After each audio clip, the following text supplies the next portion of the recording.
రాష్ట్రంలో ఇప్పటికే పెరిగిన నిత్యావసర సరుకుల ధరలతో మధ్యతరగతి దిగువ తరగతి కుటుంబాలు అల్లాడిపోతుంటే రాష్ట్ర ముఖ్యమంత్రి మాత్రం నూతన మద్య పాలసీ అంటూ టెండర్లు పిలవడం దారుణమని మహిళా లోకం మండిపడుతుంది. మద్యపాన నిషేధం చేస్తామని చెప్పవలసిన ప్రభుత్వాలే నాణ్యమైన మద్యాన్ని అందిస్తాము అని బహిరంగ ప్రకటనలు చేయడం, అందుకు అనుగుణంగా నూతన మద్యం పాలసీ తీసుకురావడం అంటే ఇది ప్రజా ప్రభుత్వం కాదని ప్రజా వ్యతిరేక ప్రభుత్వం అంటూ ఆవేదన వ్యక్తం చేస్తున్నారు. మహాత్మా గాంధీ 155వ జయంతి సందర్భంగా మహిళా సమాఖ్య ఐక్యవేదిక ఆధ్వర్యంలో ఒంగోలులో నూతన మద్య పాలసీకి వ్యతిరేకంగా నిరసన కార్యక్రమం చేపట్టారు.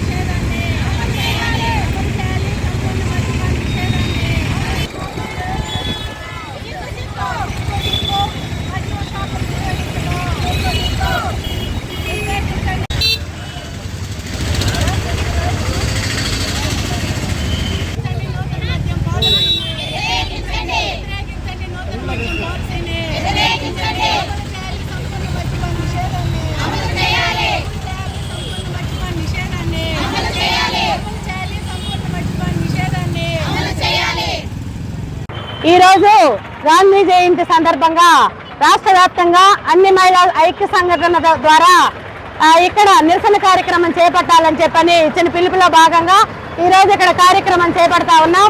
ప్రధానంగా జగన్ గవర్నమెంట్ లో సుమారు 3000 షాపులు ఉంటే ఇప్పుడు 3400 షాపులు 2019కి ముందు చంద్రబాబు గవర్నమెంట్ ఏదైతే మద్యం పాలసీని తీసుకొచ్చిందో అదే విధానాన్ని ఈరోజు విపరీతంగా షాపులు పెంచడం, లాటరీల ద్వారా మద్యాన్ని టెండర్లు చేస్తామని చెప్పడం అనేది చాలా సిగ్గుచేటైనటువంటి విషయం.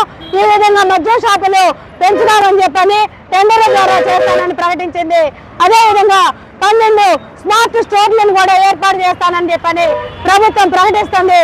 ఇది ఒక్కొక్కటి దీని లైసెన్స్ ఫీజే ₹1,00,00,000. అందుకని మద్యం ద్వారా, లాటరీల ద్వారా, ఈ టెండర్ల ద్వారా వచ్చేటటువంటి ఫీజుల ద్వారా ప్రభుత్వం ఆదాయంగా సేకరించి మద్యం షాపులు నిర్వహించి ప్రభుత్వాన్ని నడపాలని చూస్తున్నారు.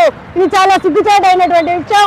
నేను మద్యాన్ని నాణ్యమైంది ఇస్తాను, ₹99కే ఇస్తానని ప్రకటిస్తా ఉన్నాడు.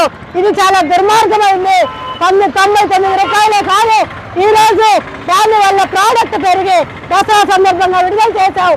అది చాలా మంది తాగి, అనేక మంది ఇప్పటికే విచ్చలవిడిగా తాగి కుటుంబాలు ధ్వంసం అవుతా ఉన్నాయి, చిన్నపిల్లలు ధ్వంసం చేస్తా ఉన్నారు. అదేవిధంగా విద్యార్థుల నుంచి కూడా అవలక్షణాలు అలవాటు పడుతూ ఉన్నారు. కుటుంబాలు చిన్నాభిన్నం అవుతా ఉన్నాయి, త్వరగా విడాకులు కూడా అయిపోతా ఉన్నాయి పెళ్లి అయినటువంటి వాళ్ళకి. అదేవిధంగా అత్యాచారాలు, హత్యలు కూడా ప్రధానమైనటువంటి కారణం ఇదే పెరిగిపోవడానికి. అందుకని వీటిని తగ్గించకుండా, వీటిని వ్యతిరేకించకుండా ఈరోజు నాణ్యమైన మద్యాన్ని ₹99కే ఇస్తానని ప్రభుత్వం ప్రకటించడం కూడా సిగ్గుచేటైంది. అందుకని ఇక్కడ కూడా ఒంగోలులో డాక్టర్స్ కార్పొరేట్ సిండికేట్లుగా ఏర్పడి ఈ మద్యం టెండర్లని పాడాలని చూస్తా ఉన్నారు. దాన్ని 11వ తేదీ జరిగేటటువంటి ఈ మద్యం టెండర్లని, లాటరీలని మేము వ్యతిరేకిస్తామని మహిళా సంఘాల ఐక్యవేదిక తరఫున తెలియజేస్తా ఉన్నాం. మరిన్ని ఇంట్రెస్టింగ్ అప్డేట్స్ కోసం ప్రకాశం న్యూస్ ఛానల్ ని సబ్స్క్రైబ్ చేయండి. నోటిఫికేషన్ కోసం గంట సింబల్ ప్రెస్ చేయండి.